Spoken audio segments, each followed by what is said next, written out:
Kampionati ciklistik i Shqipërisë është mbyllur sot me etapën e 5 dhe të fundit që u finalizua në Fier, ku shpallën edhe fituesit e edicionit të 82 të kësaj gare tradicionale. Federata Shqiptare e Ciklizmit ka bërë të ditur më herët itinerarin e ditës së fundit, ndërsa Policia Rrugore e Fierit ka njoftuar një sër bllokimesh të përkohshme në disa akse rrugore për të garantuar mbarvajtjen e aktivitetit. Etapa e 5 ka filluar në orën 10 në bulevardin kryesor të Vlorës për të vijuar në autostradën Vlorë-Fier, Unaza e Fierit, Fier-Savër deri në dalje në Levan për të përfunduar në qendër të Fierit. Në kuadër të këtij turi janë zhvilluar 5 etapa duke filluar nga data 26 maj, ku kanë marrë pjesë 14 skuadra dhe 86 sportistë, përfshirë ekipe nga Ballkani dhe Europa. I pari që ka mbërritur në finish ka qenë Jovan Divnic i ekipit malazez me numër 45, ndërsa ekipi i Amsterdamit të shpallur fituesi i gjithë turit. Vetëm pak metra larg finishit, ciklisti i Serbisë Marko Stankovic ka rënë duke u përplasur në tokë, teksa konsiderohej një prej pretendentëve fitues.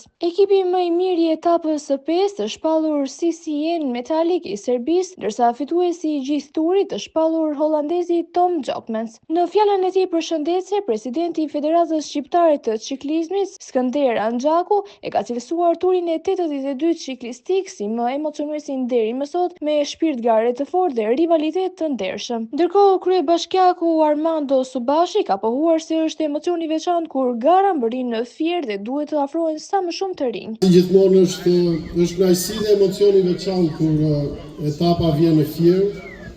Çdo sport ka bukurinë e vet, por ciklizmi është, do të thosha, është shumë i veçantë.